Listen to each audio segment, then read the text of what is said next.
Direto ao assunto, com José Neumann e Pinto. Às 5h31. É o mar, fé, choro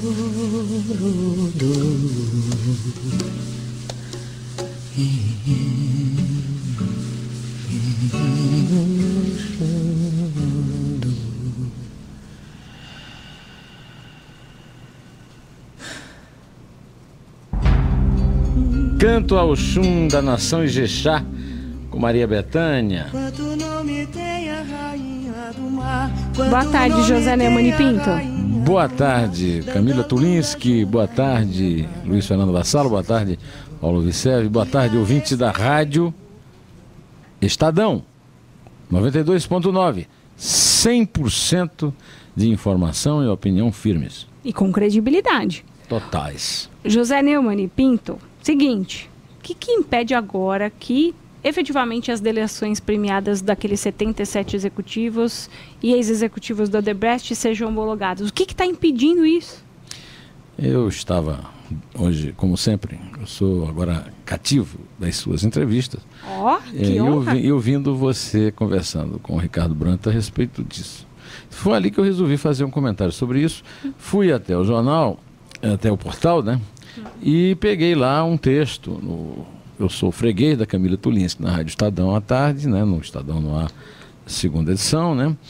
Ela agora invadiu a terceira também, tomou o lugar do meu amigo Saqueta. Está descansando uma hora dessa. O Saqueta está descansando da farra do título do Palmeiras. É verdade. Aí eu peguei um texto do Matheus Coutinho e do Fausto Macedo, dando conta de que, com a audiência de Marcelo Odebrecht, realizada na manhã desta sexta-feira, na Justiça Federal em Curitiba, os juízes auxiliares que atuam no gabinete do ministro Euri Zavascki, que morreu no dia 19 num acidente aéreo em Paraty, concluíram a tomada dos depoimentos para confirmar o teor dos acordos dos 77 executivos e ex-funcionários da Odebrecht e que devem dobrar o tamanho das investigações da Lava Jato. O caso agora está nas mãos da presidente do Supremo, a ministra Carmen Lúcia, que deve redistribuir a relatoria dos processos da Lava Jato na semana que vem. Depois que o Teori morreu, ela já conversou com os 9 membros do plenário, além dela, né, eram 10 com o Teori, com a morte do Teori ficaram 9, e com o Procurador-Geral da República, Rodrigo Janot. Vi, inclusive, que ela também se reuniu com o Daello, Leandro Daello, diretor da Polícia Federal, hoje, né? E decidiu que no começo da semana que vem vai retomar o cronograma dos depoimentos da Odebrecht, que havia sido estabelecido por Teori. O Teori, todos nós sabíamos, né, que o Teori se dedicou, ele nomeou uma equipe de juízes auxiliares para trabalhar durante o recesso do judiciário e ele mesmo se decidiu a apresentar a homologação logo no começo de fevereiro, né? Homologar os depoimentos. Então, qualquer conversa em contrário disso é querer dar aso à imaginação, né? O acordo de colaboração fechado com a Procuradoria-Geral da República prevê que só Marcelo Odebrecht vai continuar na prisão até o fim desse ano. O resto, cada um foi... como eu ouvi aqui, o Ricardo é muito claro, muito lógico, e ele explicou direitinho uma coisa. Aconselho você a ouvir ele. Que hora é que você conversa com o Ricardo sempre? Sempre a partir das 3 da tarde. Então, é isso aí. Então, também ele cobre desde o começo a Lava Jato, hein? Ele cobre a Lava Jato lá em Curitiba. 3 anos, mais de 3 anos, né? Já sabe tudo aí, de trás para frente até. O Marcelo está preso preventivamente por determinação de Sérgio Moro desde junho de 2015. Certo. Ele é suspeito de pagar propina em troca de contratos da Petrobras, né? No fim de 2017 ele vai passar a ter direito a progressões gradativas, 2 anos e meio em regime fechado, domiciliado, 2 anos e meio semi-aberto e a última parte no regime aberto. Você me permite fazer um comentário sobre isso, Camila Tulinski? Por favor. O meu amigo ouvinte da Rádio Estadão me permite também.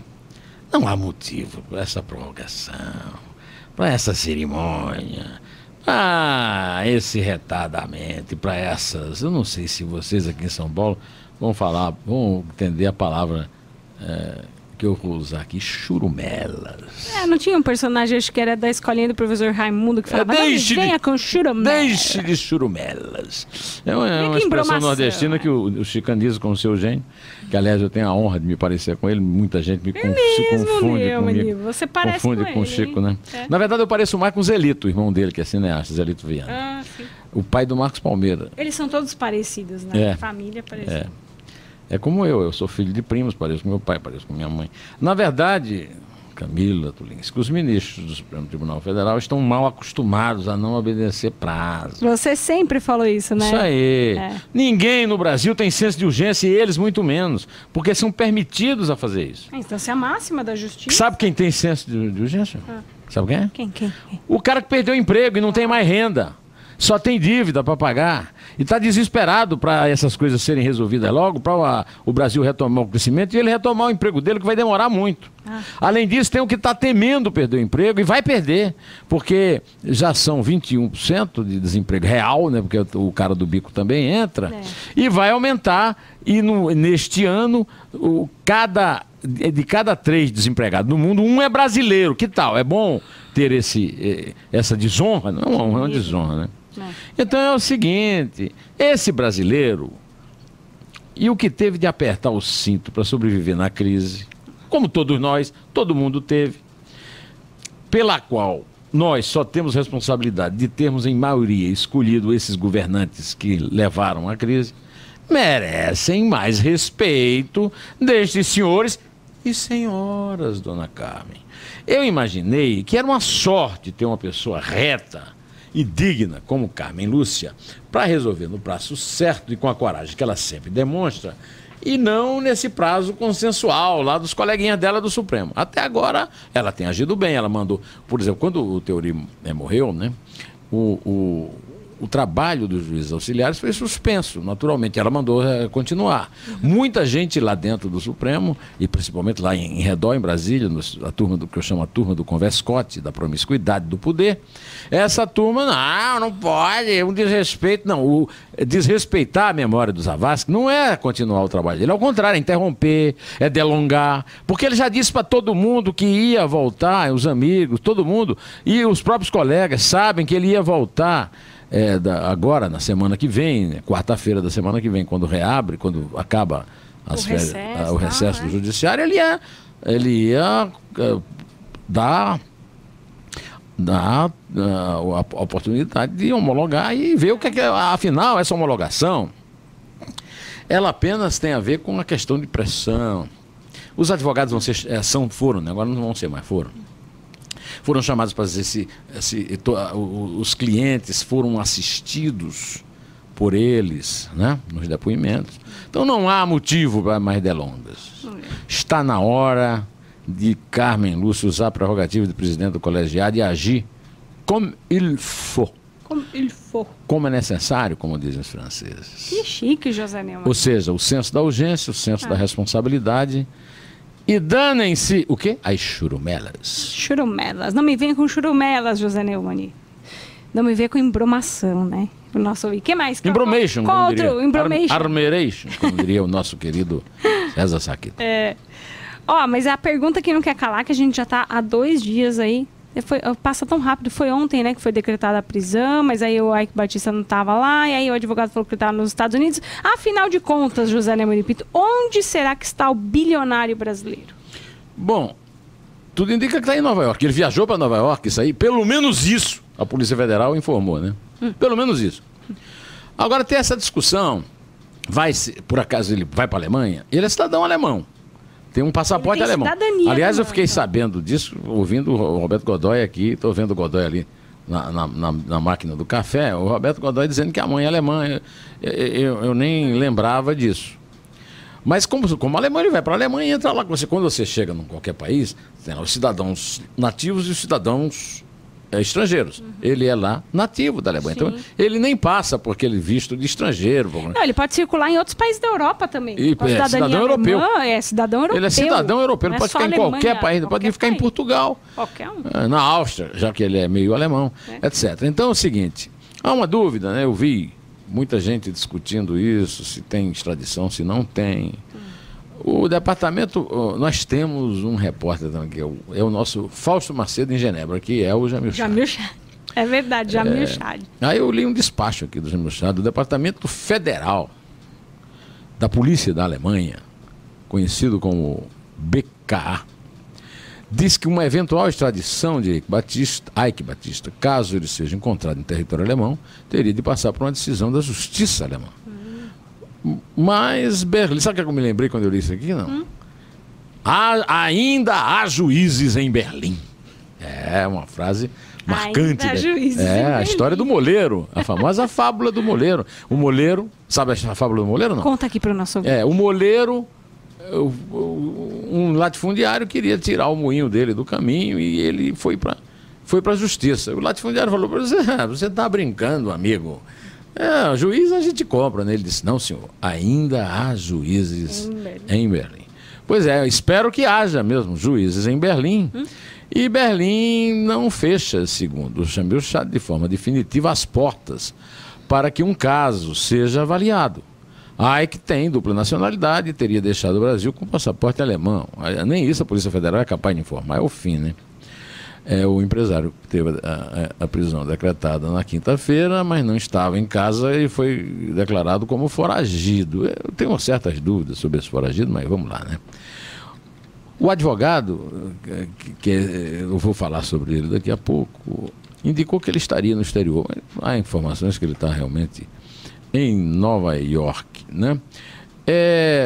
O que é certo é que em Berlim o organismo que lida com crime não pode descartar a possibilidade de uma extradição, né? Na Itália, a Itália também não extradita cidadãos italianos e mandou o nosso, como é que chama? O Pisolato de volta. O Pisolato de volta. O Pisolato veio aí, foi concedida a extradição às autoridades brasileiras.